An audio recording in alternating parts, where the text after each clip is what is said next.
Hey, what's going on, family? It's Mel, and it's another episode of Empowerment LLC. Firstly, let me just say thank you so much to everyone who has been tuning in each week. Yo, I appreciate the support. I love you so much for watching. We have some dope conversations lined up. Those of you who saw the last video of Quan Williams, who is a hip hop junkie, thank you for liking. You still have time to go back, like it, subscribe, share, comment, all that good stuff. Those of you who are interested in staying connected with Empowerment LLC, there are a few ways you can do that. You can first follow us on Instagram at Empowerment LLC. If you want to receive daily messages from me every day, you can text the word ePower LLC to 347-765-1741. Of course, you also can subscribe to this page if you're watching right now. Like, share, comment. The page is all about positivity. The conversations are all about culture and just doing some big things. So I'm super excited tonight to have this next guest with me. She is my little sister. She is a lot. She's a lot, and you guys will see what I mean. You guys will see what I mean in a second. She has so much personality. She wears so many different hats. She's one of the dopest young ladies I know. I'm so excited to have her with me. Let me introduce you to, at this time, my sister, Kristian. We live, we lit. I'm here. I'm not live. It's all love. See what I'm saying? Yo, what up, Chris? How are you? I'm good, bro. What's good? I'm good. Firstly, let me thank you so much, bro. I know you have so much going on. Thank you for taking time just to sit with me today. My page is all about just doing it for the culture, just getting inside the young great minds. There are so many, and I have the luxury of being surrounded by some of the greatest young minds. So I wanted to always take a moment to spotlight them. You and I have been close for a couple of years now, and you have been an inspiration to me. You have been a push to me. I can honestly say that God had put you strategically in my path, and a lot of times where I felt like I was crumbling, I would look up and you would be that one person walking in to that crumbling moment, and you were always ready to pray, always ready to lift me, all that good stuff. So I appreciate you. I count you as a friend. I want to start off with that. Let you know why I picked you. I picked you because you're my friend and you're dope and you have a good message. That's what tonight's going to be about. So thank you for being with me. Too early, too emotional. Too early? All right. I know. But I'm telling y'all, by the time we get to the end of this conversation, one of us is going to be crying because that's just how our conversations go.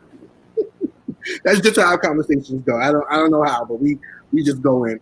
But I want to start here. You have a foundation. I want to start with the foundation. Can you tell us about your foundation, and then we'll get to the shirts and all that good stuff. So start with your foundation. What's your foundation about? ICU Vision Foundation is a foundation that's geared towards providing financial assistance as well as education and information regarding all things with your eyes and vision. Vision, people know you can't see, you have no direction, you don't know where to go. So we need our eyes. In my case, I have 4 eyes. I'm visible. Some of us have 4 eyes in their contacts. But these eyes are very expensive. And so I started this foundation because when I turned 25 and I started paying for my own, needs for my vision, I was like, oh my gosh, look at how much money I'm spending. And I had great insurance. I had healthcare with United Healthcare, I have Blue Cross, Blue Choice. So I had great insurance plans, but I was still spending money because I have an astigmatism. And I thought, if I'm spending this kind of money and I have a good job, what about the person that doesn't have money? What about the person who has children and has to decide, do I replace the glasses or do I pay for food for dinner tonight? You know what I'm saying? Right. And I wanted to help. I love to help people, but I wanted something that I could really relate to. I can't relate to homelessness, but I can relate to why you need your glasses. And so that's how I started ICU Vision Foundation. And you're on Instagram and Facebook with that page, or is it just Instagram? Facebook and Instagram. Facebook is ICU Vision Foundation, or just Kristian Belton, because everything kind of flows through that. And on Instagram, we are ICU Vision. Perfect. So you took basically you built from your own experience, knowing how you struggled your whole childhood with having to wear glasses and the stigma that went with that, and you realized, like, let me see what I can do from my struggle. I think sometimes a lot of people, they use their struggle to sort of defeat them. But you use your struggle to sort of prop and say, what can I do to help other people? So I think that is so dope. I need y'all to follow that page. I need y'all to really, y'all can donate to the cause and all that good stuff. Tell about the shirt, because the shirt goes with the business. So it's a sweatshirt, but she got shirts, she got all of it. A girl with glasses. That's I got the shirt. How can I say this? I've been wearing glasses since I was 3. And my eyeglasses, for me, I got teased, and I can remember exactly some of the jokes that people would say about me. It's where I'm a very secure person. I'm still or wrestle at times with the insecurity of my glasses. It's like I need them. My mom didn't let me wear contacts, so by the time I was old enough to wear them, they frustrate me because if you don't start early, you will have the hardest time adjusting to putting something in your eyeballs and all that stuff. So I found myself just sticking with my glasses, but still feeling kind of like, I'm not cute enough because they gave me this like nerdy look. But the older I got and the more I began to really embrace who I am, I started to say that these glasses are a part of me. And I had to believe before I expected anyone else to respect it or believe that I look good with them. I had to convince myself. And so I thought about me now almost approaching 30. What about me at 13? You know what I'm saying? Me at 8. And I wanted to do something that could minister, for lack of a better word, or empower other young women who have been where I am. And it really affirms the young lady that has to wear glasses. And yes, you wear those glasses because you got to see where you're going. And that is how I got my t-shirt. And to be honest with you, I just got my sweatshirts in last night. This was the first time I got really emotional because now people have like bought the shirt and I'm seeing little girls and I'm seeing myself in those little girls, like, and it represents affirming who you are with your glasses. You are powerful and you are beautiful, and you can't let anyone else's opinions block you from seeing yourself. So you need these not just to see everything else, but to look at who you are and know that you're. Yeah. And y'all don't forget that when you come out of a struggle, don't forget to look back and help those people who are going through that struggle. She said something so key. You said something so key just now. It was like, how can I be anything until I see myself being that first? You know what I mean? Like, that is so powerful. That's so powerful and so necessary, especially in this time, especially for young ladies. Actually, even for Black men right now, with all that's going on in the world, is a lot of times we underappreciate ourselves because we don't know our value. We don't know what we're worth. No one's ever told us. We've had to struggle. We've had to steal. We've had to loot. We've had to do like crazy things to get stuff that people don't even think we deserve. You know what I mean? So yeah, that's good. I have so many stories, like even with the whole glasses thing. I used to wear a patch because I had to wear a patch in the summertime because I was afraid of being teased in school. So my mom was like, okay, you can wear it in the summer months. And so this whole thing really represents me finally coming into the acceptance of, I'm a young lady. I wear glasses. This is who I am. It's not changing. And I'll be honest with you, I said at 30 I was going to get LASIK. And now I find myself saying, I'm not even going to do that. I'm going to rock out with this because I finally accepted what this is for me. This is who God made me. And I think, like you said, we've got to accept who we are. And as soon as you finally come to the realization of accepting who you are, it's not an easy process. You know what I'm saying? Because we compare ourselves to everybody else. It's comparison kills. Comparison kills. And comparison, if you don't nip it in the bud, it will cause you to delay. It will cause you to wait. And it will cause you to stay wondering, well, what if I do it? And it wasn't until I said, you know what, I'm going to do this. And I'll tell you this, someone said to me, well, why is the girl Black? Like, how does this shirt speak to others? You know what I'm saying? And I said, I'm not others. No disrespect. I'm Black. I had to see myself. Now I have another shirt that doesn't have a face on it, but it was for somebody is definitely mowing their lawn. I'm sorry if you heard that noise, but I have another shirt that I said, could be used for others to relate. But this was about me. So I call this the Black Girl Magic Edition. I love it. Especially for right now. Our young men, I'm working on something for the guys too, but we have to affirm our people of color. Absolutely. We got to do it. You Absolutely. know, And that was my next question was, like, why right now, right? So everything is shut down basically. Things are so unsure. Things are so uncertain. Where did you find the courage right now to start this business with the shirts? Like, why now? because I felt like this. What if this is the end? What if 2020 is my last year on this earth? What if I never get another opportunity? And for me, it's not been when, it's why not now. Like I had no more I had no more excuses as to why I couldn't do it. You know, before it was I'm working, I'm in church all the time, my schedule is crazy. Well, now things are accommodating to my life. And it's almost like the shutdown was for me because sometimes we become distracted being busy. And then I'm being busy and producing That's a other word things. right there. The And shutdown was for me. it was, oh, that was good. That's just, let's see. But it's true. Like, and I find myself saying, like, even tonight, right? I'm like, okay, what I got to do? I got to do the interview. And then I said, oh, I could chill. And it was like, I was like, there's no need to chill tonight. You got a business, you got to work. And sometimes we take that time for granted. So for me, it was, I'm giving you nothing now, nothing but space and opportunity. And you got to take advantage of it because here's the thing, tomorrow's not promised. 2021's not promised. And the other piece of that was I got tired of seeing other people doing things that I saw myself doing. And that's why I say it's room for everybody to do what they got to do. But there's nothing worse than feeling like I'm seeing myself help people. They're doing it, but my stuff is not. And I told Yeah, myself, you got that's so true too, because that even starting this page for me was such, and it's something so small compared to what people are doing, but I struggled so bad with it because I was just like, who's going to listen? Who's going to hear me? Who's going to? And God had to really check me, like, when you doubt yourself, you're doubting God. You're doubting the plan that He put into existence, and even though it might not be about you, you got to understand me and everything you do. I'm in it, and refocus yourself, reshift yourself. I had to really, Steve Burdick, really, really deal with that. Steve Burdick, I just saw this clip, and he says, when you say, God, why me? You tell God His plan was not good. Exactly. How do you tell the person who created the universe your plan is not going to work? Yeah. Yeah. And when you just said that, like, if I gave it to you, why are you not trusting me to grow it?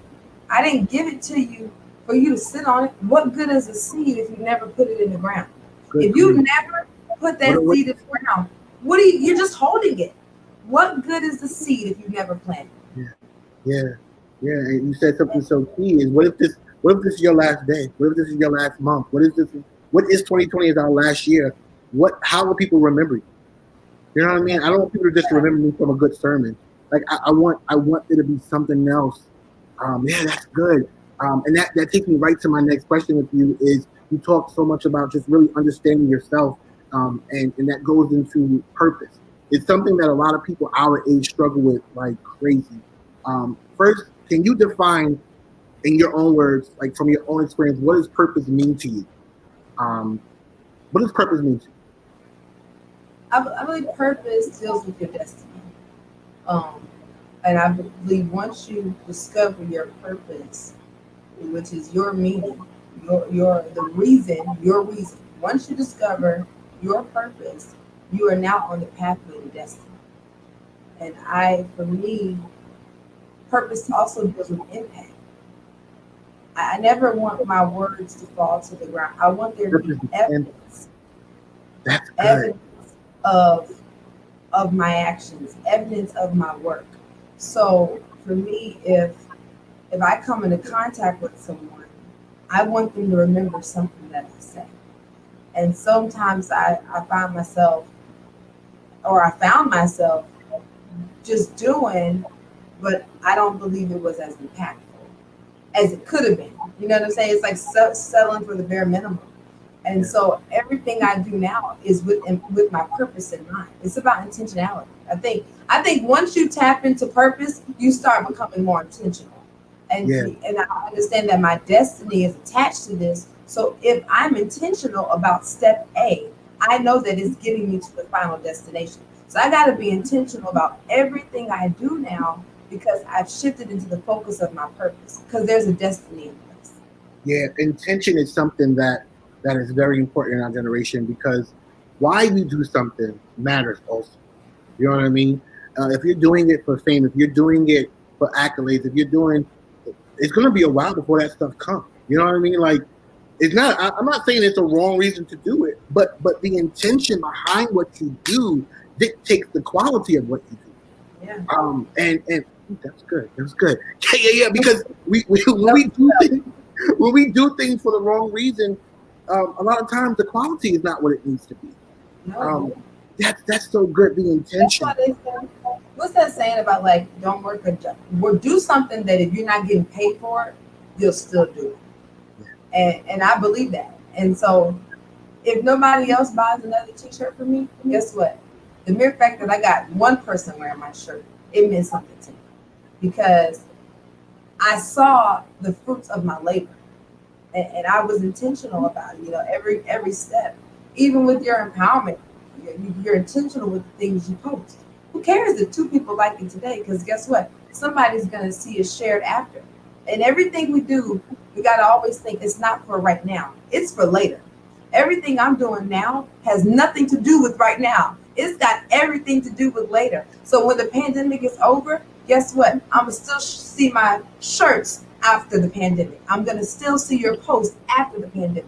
So who cares about right now? I could care less about who's paying attention now.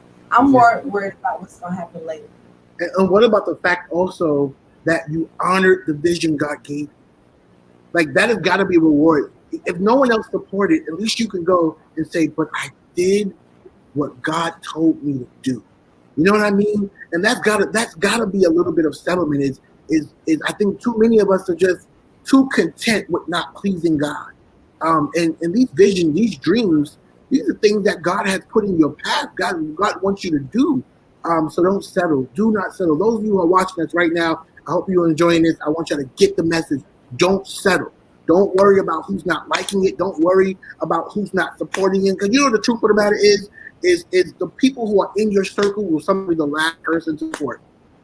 And it's crazy, but it's absolutely true.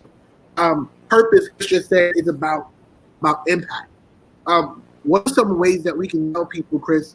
How do we walk into that purpose? How do we be impactful? How do we like what's key to you in your life? Like how did you get to this point where I'm finally realizing my purpose? I'm at a point now where not pleasing God is uncomfortable for me. Oh man, I was hoping you I said that. think you said that in home because I feel like the last 4 months, death has been literally in front of us because we've seen it with people who you least expect to leave have just left, and it's like, wait, but I just saw you like 3 weeks ago, and I think for me, when we say, "Oh, no man knows the day nor the hour," it's true we don't know, but we live like we know, and Right. I can't afford for God to return or to say my time is up and Yeah. I have not done what he asked me to do. And that's not even being deep. It's about not wasting time. Yeah. The I'm mere trying to fact ask you, that how important is your relationship with God to what you're doing now? it's everything. It's everything because can I tell you, I didn't know how I was going to do it. I have not lost a dime since doing it. This is how I know it was God. And I laugh now because I said, God has such a way of showing you that he's with you. When people say the Lord told me to do it, I'm always wondering if he really told them because if he tells you, he graces you to go through it. Is it easy? No, it's never easy. But once you Never. realize that it's not your will, it's really his will, and he supplies for his will. And now I've kind of, where I used to like be a little more like, okay, God, I'm gonna get to it. I'm like, okay, God, it's got to be done because you love me enough to give it to me. You Right. love me enough to give me grace to get it right and to do it. What you're seeing now is truly something I had dreamed about 2 years ago, and Wow. probably could have did it 2 years ago, but my focus was off. And I don't know, something clicks for you when you're about to turn 30. It's like there's this like mental button that just goes off, and I'm like, I can't afford, and it shouldn't take me turning 30 to get it together. Yeah. That's where my relationship with God comes, because nothing negative should provoke me to love someone who's been nothing but good to me. Why is it that it takes death for me to get it together? Why does it take tragedy for me to fall in line with this person who has loved me? So now that my love is focused on that, and that's another thing. What's the saying? Looking for love in all the wrong places. Love has always been here. I just wanted it from other sources. Had I stayed in true relationship with this source, then I wouldn't have had a chance to get off course. And that's really deep. But I tell you, it hits hard. You can be so consumed with relationships, and that it's not always romantic. It could be friend. It could be a relationship with your job. It's the acceptance of part of relationships that so many people are craving for. It's not the work of it. It's not the intimacy so much, but it's the feeling of acceptance. I don't know what it is about our generation, but we really want to be accepted in every area of our life. But that's opposite of the plan of God. To be included in His will, you have to be able to be rejected by the world. It's just set apart. You have to be. You just said that this is something you drank about 2 years ago. I looked on my Facebook. I reshared it maybe 3 years ago. I said to myself, I said on my page, oh, I should do it. I should do a YouTube page. 3 years ago, and I was so embarrassed because I was like, yo, God, it took me 3 years to do what you told me to do. 3 years to get the courage. 3 years to realize I have a voice. 3 years to realize that there's someone connected to me who needs to hear something I'm saying. Like, that's embarrassing, man. And here I am preaching and leading a group of young people, and it took me 3 years to deal and wrestle with my insecurity, all because I was worried about being accepted. And I think that is the root of a lot of our generational issues, is what will we do to be accepted? And mine, the perfect example, feeling insecure because I want to be accepted. I want to be accepted. I want people not to make fun of me. I want to change how I look. I want to get LASIK so people would accept me. And later for people so I can accept myself. And I had to accept what God had created. He accepted us before we accepted Him. And as soon as we accept God completely, see, purpose and God work hand in hand. The scripture, one of my favorite scriptures is, many are the plans in a man's heart, but the Lord's plan will be manifested. The moment I accept Him, I accept His plan. I can't know His plan till I accept Him. And He had a plan for me before I was in my mother's womb. He's always had a plan. Yes. Yeah. I'm just now able to accept the plan. And I'm telling you, it comes with maturity, you know. Even now, when we say all things work together, no, all things really do work together for my good. And once I start confessing those things and really changing my my language, things were better. That's why I'm a firm believer in affirmations. Like, write it down. I have scriptures written all over my house and sticky notes, because the more I recite little things like all things are working together for my good, I drive away the negativity. You know what I'm saying? And I just learn to work. And I'll say this, I'm gonna be quiet talking about it. No, I love it. It's the joke. I'm gonna tell you this joke. Okay. I'll never forget, I was in 6th grade, and this guy said, we were home at this is so embarrassing, making cookies.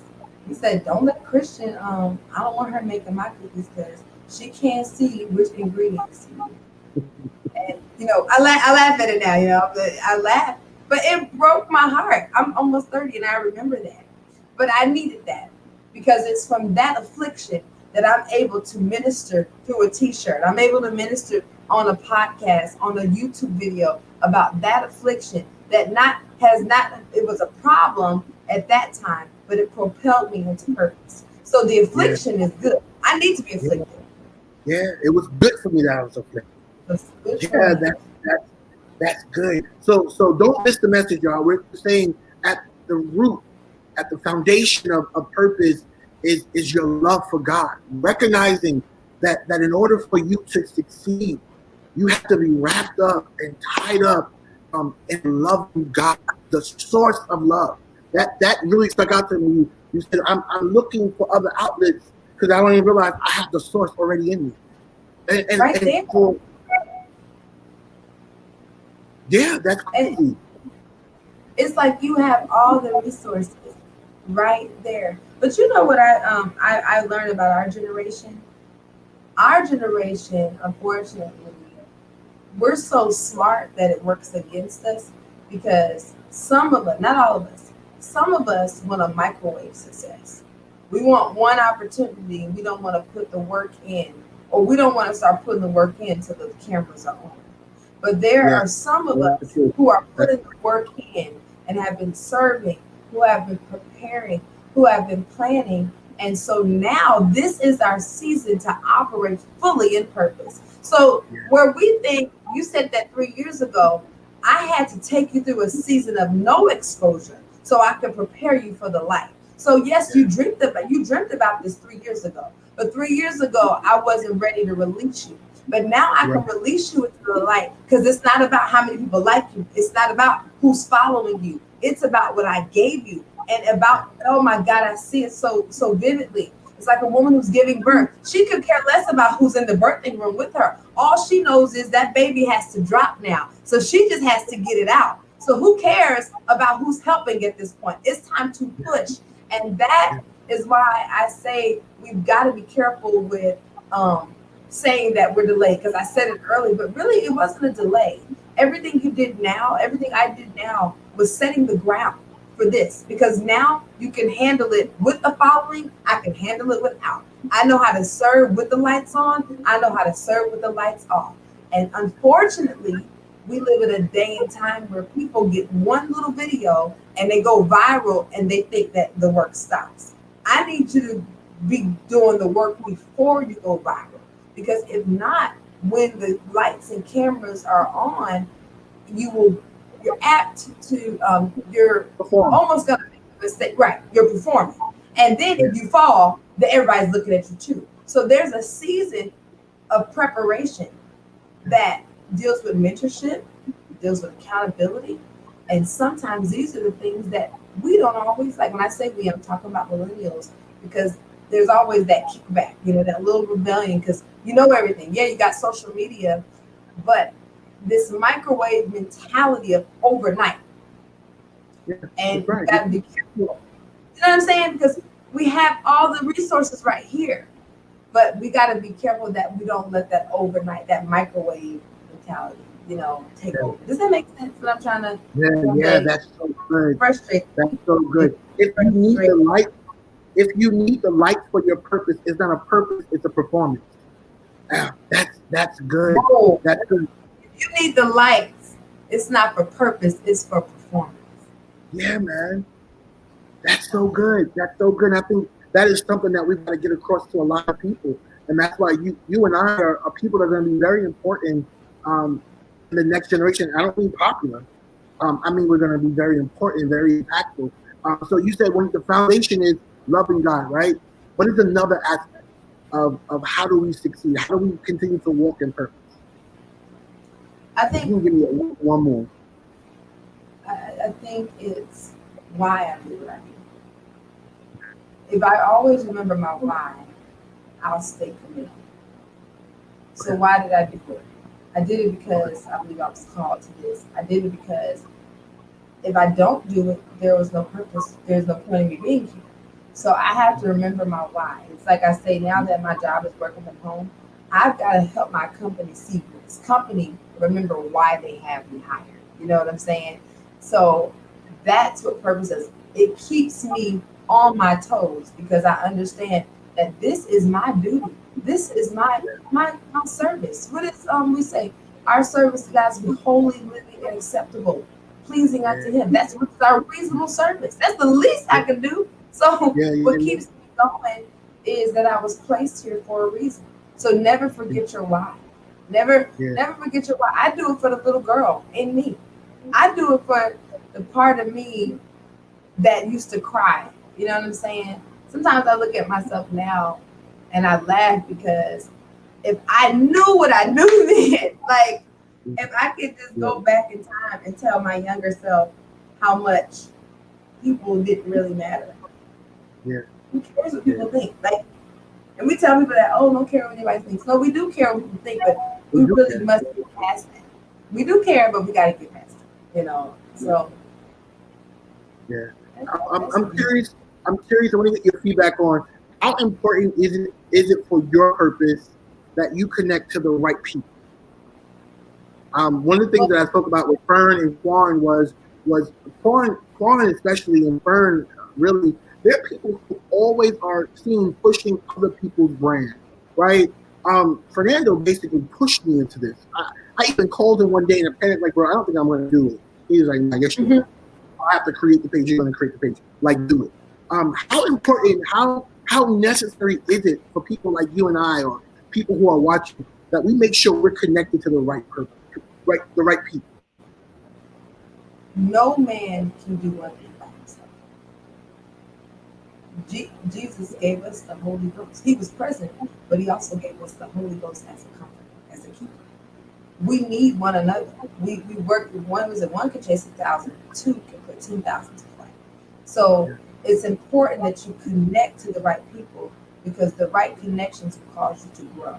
The right connections produce. When a man and a woman come together, they produce. So if I'm not connected carefully, I won't produce. If I'm by myself, how can I produce? So I've got to be able to produce. Now let's go here. I gotta be by myself at times because I gotta grow. It's not until a man can grow and the woman has grown up. Now when she connects with the man, she can produce. Had she not went through the growing phase, she wouldn't have been able to produce. So it's key. Connection is key, because connection equals reproduction. Yeah, and don't be afraid to shine the light on someone else. It's okay. It's okay for you to support something. It does not diminish your purpose by saying, hey, there's someone else who can do something else. Man, I said, people tease me and say, oh, you work with everybody. I said, I do different things for different teams. I'm for different teams for different reasons. That's just what it is. That's my gift, and I have no problem.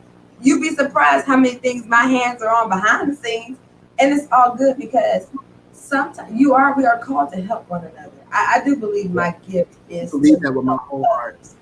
And it takes nothing for me to help. If I have the capability, I'm a help. You know what I'm saying? And that's why that's my struggle now, because I'm like, well, how do I hone in everything under one umbrella? And to me, I really can't hone it in. I just believe that I have a genuine love for helping people. So whether it's helping you pay for your eyeglasses or helping you write a business plan, as long as I'm helping, that's the operative word, I'm walking in my purpose. And I think, honestly, bro, I can stand confidently and say I'm in the right place, location-wise. I'm walking in my purpose, even as recent as Sunday, where you were there when Pastor began to speak to me about the intercession, something I've really run from. And I'm going to be honest with you, but I've always been the one that people have called to pray. From even like when I think back, like middle school, Kristian, can you pray? High school, can you pray? And I would tense up. And it's almost like the Lord now has me, he's affirmed for me what the purpose is for my voice, be it prayer, be it singing, be it speaking or ministering, preach word or empowerment. My voice is key. And I can honestly say I'm in my purpose. The pandemic has forced me, it's positioned me to operate my purpose. It's crazy. That's so crazy to me that something that could have been taken so bad has pushed some people to a permanent promised position. Like what the world considered a problem was was our purpose. What the world considers to be a problem is what God revealed the church's purpose. Yes, and the church being you, because we are the church. Be careful. I feel the conversation. Sorry, it has nothing to do with the building. It has everything to do with me and my position, because if I'm present and I'm his, he is there also. But that's a whole nother conversation because you got to be yielded to God for him to be present. Yeah, man, that's so true. That's so true. That's so good. You guys push people. Firstly, love God, right? Because one thing we fail to realize is you really not love people until you love God. And that's what happens is we're connecting to people. I want to be popular. I want to do this. But without that love of God, you mishandle every other relationship.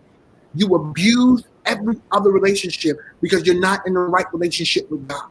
Um, Getting relationship with God. And I know that sounds super corny for this generation. We knew you were going to say that, but I'm telling you, it is the thing that has kept me anchored. It is not my ability to fast. I'm on consecration right now. I almost died this morning. It is not my consecration. It is not my prayer. It is my sincere love for God that keeps me anchored. It's the reason why I don't want to disappoint.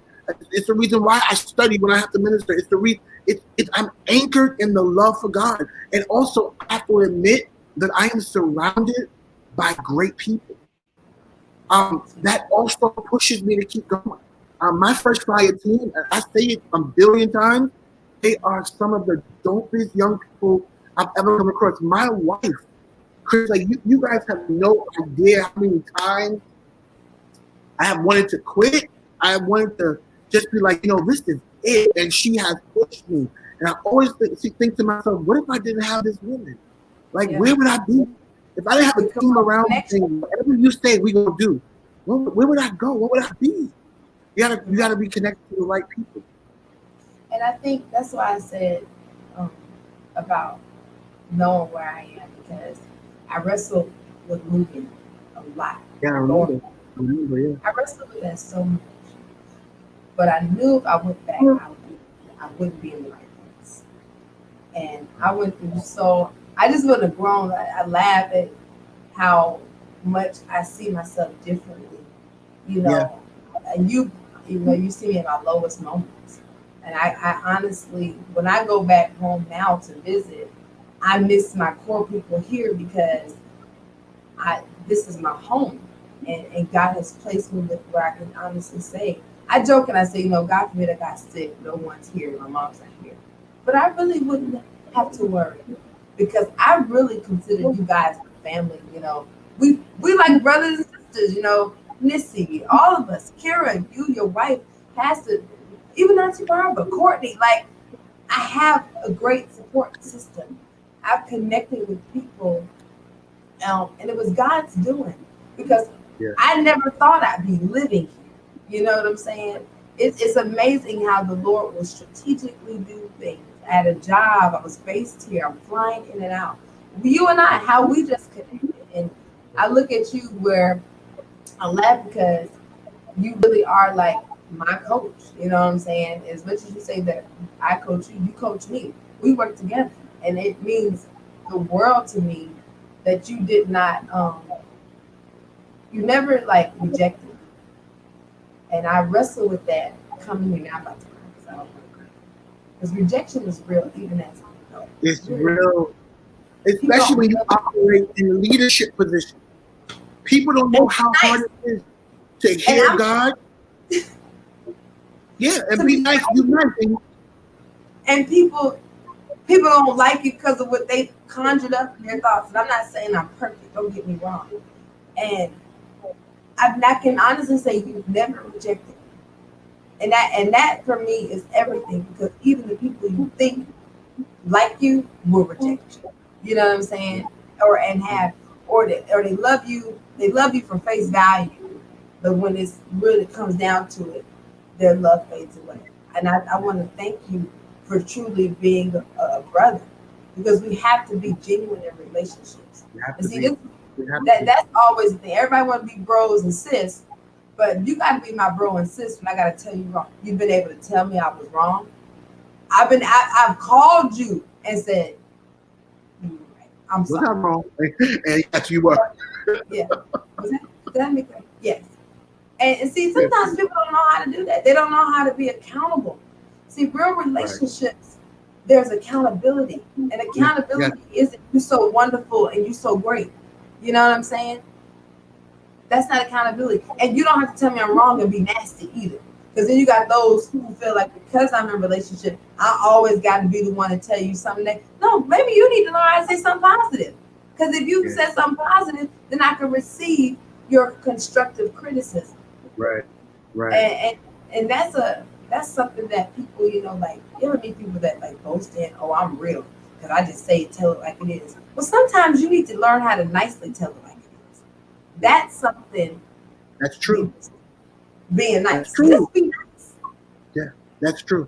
That's true. It's often said it's not really it's not what you say, it's how you say it.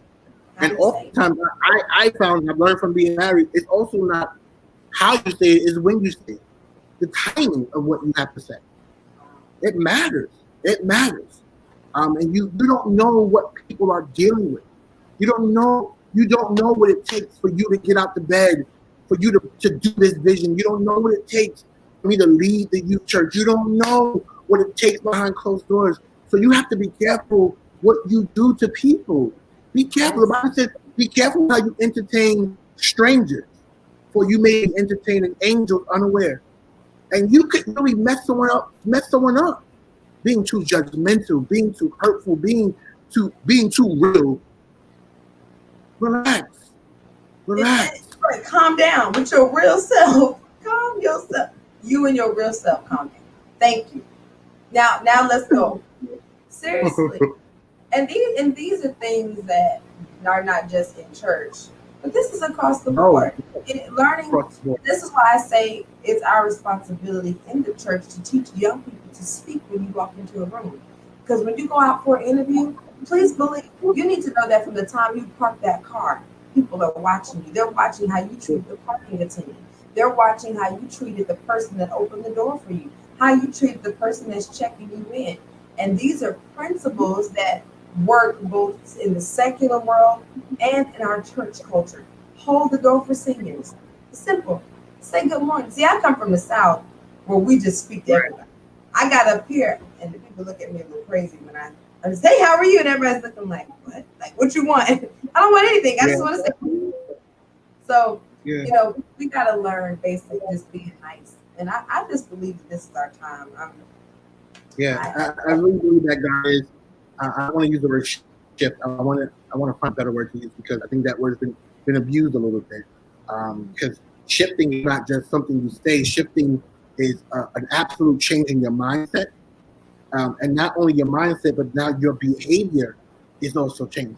Yeah. Right? So we speak shift, but our mindsets don't change. Our behaviors don't reflect the shift that we're speaking. And God really had to check me with that. Like, be careful what you say because you say shift, but then you go back to the same habits, same patterns, the same, you're not speaking, you're not saying, you're not doing. So be careful what you claim. But I really believe that God is pulling us into a better season. We got to be prepared to speak up a little bit more. What would you say to people who, especially young ladies, right, who are on the fence? They have a business in their belly. They have a business in their heart. They want to do something, but they just don't know if they should. What do you say to those young women who are on the fence about being great? So, one, if you're a woman that is saved, you're not saved, consult God. Don't ever leave God out of the details. Always consult Him. My prayer was, God, show me my purpose. Place me there. Let it make sense to me. Give me direction. And God will do just that. And then after you do that, once it's revealed to you, research people who are doing what you want to do. There's nothing wrong with that. There's nothing wrong with looking at someone else who is modeling what you want to do. Iron sharpens iron. Look at it, watch it. And then now the prayer is, God, give me the skill set in my own unique way. Make me different. Everybody got the same ingredients for red velvet cake. Not everybody's cake tastes the same. So you can get those same ingredients, but your sauce is going to still be different. So, and then I would say connect with other people who are operating in that. Be a student. You shouldn't be the only one that knows everything. If I'm the smartest person in the room, I'm in the wrong room. I love being around people who are better than me because who are more skilled than I am in certain areas, because as I'm around them, some things are better caught than taught. Right. And so I'm able to hear differently. I'm able to see how they maneuver. My recipe, I tell people, the reason I am what I am is because I've been exposed and I have a great village. And so I find mentors and connect with people in the fields that I desire to be successful. Get a mentor, get a partner. You're not going to go to school. YouTube is the best school. The internet, the www, World Wide Web, be your best friend. University. Huh? University of www. University of www. It's real. And then be committed to it. See, that's the other thing. You want purpose, but are you ready to commit to purpose? You want destiny, but are you ready to commit to destiny? And in that process, God help me to become more disciplined. That's been my prayer in this season. Help me to become more disciplined. Like we have nothing but time. Because people say, "Oh, don't be lazy independent and produce independent." Well, you can't produce if you're not disciplined. So now you got all this time. Help me to manage my time. Help me to set time for study. You may not be one who can study for 2 hours. Study for 20 minutes in a day. If you commit to 20, 30 minutes, because it will eventually grow. So that for someone who's on the fence, my number one thing is pray. God, show me my purpose. Let it make sense to me. Yeah. And once he reveals it, now that he's revealed it, now it's your job to study. Study to show yourself approved. Connect with someone. Get you somebody that's going to hold you accountable. Get you someone that you can bounce your ideas on. A trusted source. Right. A trusted source. And I believe you won't do anything but soar. That's truly what it is. And it sounds simple. And it is simple once you submit. Because once God reveals, once you commit to it, it's simple. Yeah, it becomes, and then there's a different joy. I have such a joy in packaging my T-shirts. I find myself getting excited every time I go to the post office or I'm buying something, and I've just seen God be faithful. I'm working on something that my book. I got a children's book that I've written. I got the cover for it, and so now I'm preparing to publish, and I'm excited. It's like, but I make time for it. You see, again, a book that was written a year ago, but now my discipline had to catch up with my sight. My discipline and my vision had to catch up. See, people be seeing stuff, but your posture is nowhere near what you see. And so now my discipline has caught up with my vision, and it's helping me to be productive. That's really what it is. Oh man, that's good. That's good. It really is. Took me a minute, but I'm here. So that would be my advice. Yeah, that's good. All right, so we coming to the end. The page is empowerment. Thank you guys so much for tuning in. Empowerment is all about lifting positivity. My motto is life is not about shade, it's about light. In the Bible, when God creates light and darkness, he creates it together, but then he separates it. So understanding that we cannot live in darkness, that God separates. If you're going to be the light, he called us the light. He separates you from darkness. He separates you from negativity. So I end every single interview so far with this question. I want to throw it out to you and see where you are. Is what truly empowers you? That's how you. But I ask God to help me never forget my past. Like, I never want to forget those moments that were once dark for me, because it reminds me why I keep going. The moments that I didn't think that I would make it through. They keep me empowered. They keep me humble. You know what I'm saying? When they used to have different battles in the Bible, whenever they would battle, they would always leave a memorial to show where they won victory. And those memories represent a memorial of my victory. And that keeps me going. So for every time I cried that I can remember, I'm like, I don't want to ever cry like that again. Now I'm crying in different tears. You know what I'm saying? And I'm empowered. And I was just really want to inspire. When I see now it's insurance, but when I hear people write nice things, we all like to hear nice things. It keeps me going. Those are the things that just keep me going.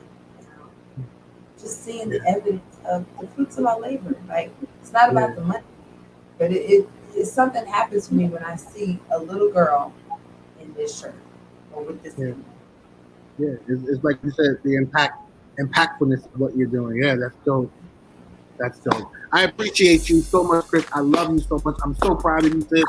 I know that there's only bigger and better things in store for you. Tell the people where they can find you, please. I am on all things social media. Twitter, I am Chris B. On Instagram, I'm Chrissy Belton. Facebook, I'm Kristian Belton. I love it. I can read it the name. But if you really want to find me, just go to my website, www.keepingupwithchris.com, and their links are there for everything. And if you want to donate to ICU Vision, please, or sign up for my newsletter, ICUvision.com. That's the website. Dope. So thank you. Everyone who's watching this video, I need you to drop your comments. Let us know that you learned something. Let us know how you felt about this conversation. Share, subscribe, comment, like. Those of you who are looking for those motivational text messages, I'm up to 60 people. Thank you so much for all those people who are subscribing. You text the word ePower LLC to 347-765-1741. Follow us on Instagram at Empowerment LLC. I love you so much for watching. Until next time, I'm Mel. That's Chris, and thank you so much for being with me. Deuces.